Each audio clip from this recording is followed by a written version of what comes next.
Thank you very much for the opportunity to speak. It's a privilege and I'm thankful for it.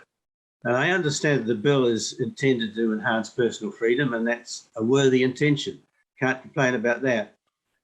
However, it won't do that because it's based on the fashionable lie of sexual self-identification. Its old-fashioned name is narcissism, that is, personal desire as the ultimate good. And the bill really is another example of the prevailing cultural sexual revolution that's going on in our country and in our culture right now.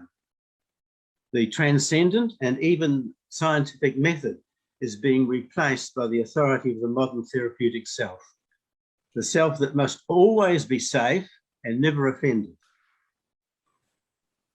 Even the Bolsheviks believed, godless as they were, that there was a permanent metaphysical order, one that subordinated personal desire to a higher truth. This bill actually turns personal desire into that higher truth. Sexual self-identification is really no more than a fashionable expression of the absurd. Identity is not the natural consequence of family life. That is, I'm a brother or a sister or a niece or a nephew or a mother or a father. No, I am my own creation.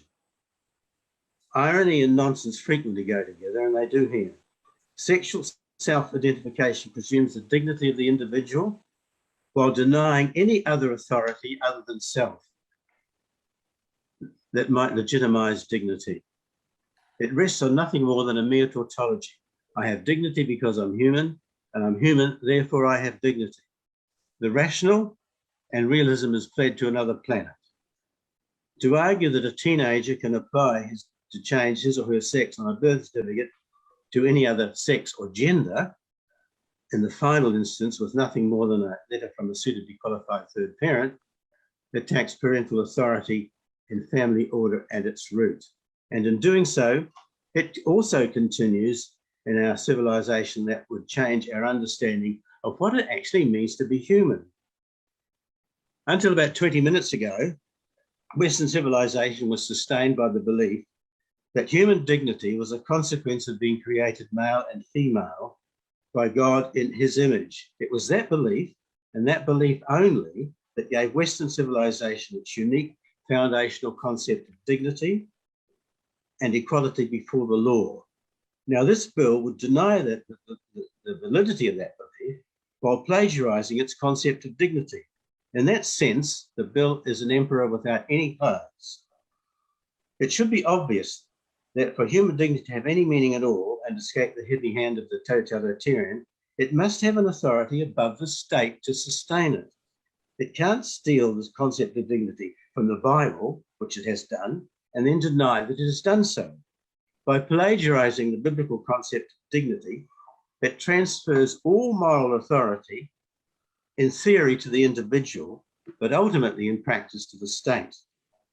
That is because the state finds itself confronted with a new tribalism, a tribalism that, in order to retain some kind of social harmony, must be restrained by the state. So that's simply just another brick in the totalitarian's wall.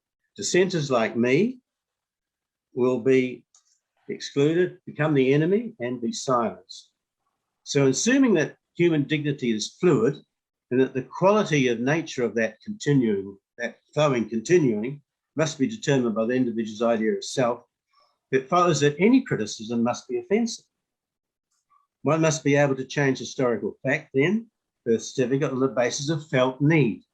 Advocates must seem aware or unaware that such a demand bears all the hallmarks of chronological snobbery and must undermine democratic process by delimiting freedom of speech and conscience. And finally, the bill would insist that suffering from sexual dysphoria is not suffering at all, but has actually experienced some kind of questionable sexual epiphany.